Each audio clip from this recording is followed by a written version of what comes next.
bonsoir à toutes et à tous. Journée internationale de la paix, 21 septembre 2018.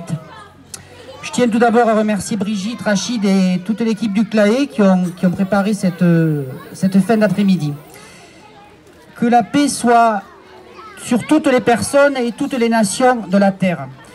Cette paix est une aspiration profonde de tout le monde et de tous les peuples, surtout de ceux qui souffrent le plus de son absence. Parmi ceux-ci que je porte dans mes pensées, je veux une fois encore rappeler les plus de 250 millions de migrants dans le monde, dont 22,5 millions sont des réfugiés. Ces derniers sont des hommes, des femmes, des enfants, des jeunes et des personnes âgées qui cherchent un endroit où vivre en paix. Pour le trouver, beaucoup d'entre eux sont disposés à risquer leur vie au long d'un long voyage qui, dans la plupart des cas, est aussi long que périlleux.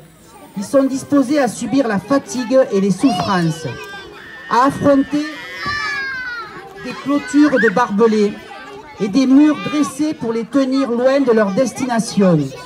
Nous étreignons tous ceux qui fuient la guerre et la faim ou qui sont contraints de quitter leur terre à cause des discriminations, des persécutions, de la pauvreté et de la dégradation environnementale.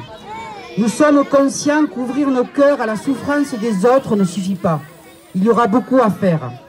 Accueillir l'autre exige un engagement concret, une chaîne d'entraide et de bienveillance, une attention vigilante et compréhensive, la gestion responsable de nouvelles situations complexes qui parfois s'ajoutent aux autres problèmes innombrables déjà existants ainsi que des ressources qui sont toujours limitées.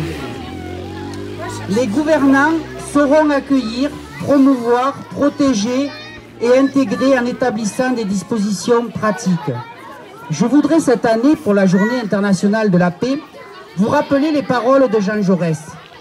En 1895, à la Chambre des députés, qui est l'Assemblée nationale actuelle, il disait « Le capitalisme porte en lui la guerre comme la nuée porte l'orage ». Nous allons commémorer cette année le centenaire de l'armistice de 1918 et j'espère que vous, parents et les enfants, seront présents le 11 novembre à 9h15 au monument aux morts à Saint-Benoît-de-Carmaux. Vous, jeune génération, préservez la paix qui est le bien le plus précieux que nous ayons. Oui, 100 ans après 1918, il est temps de se souvenir et de s'engager résolument pour notre futur, pour une autre vision de l'Europe et du monde, pour la paix et la solidarité. Je vous remercie.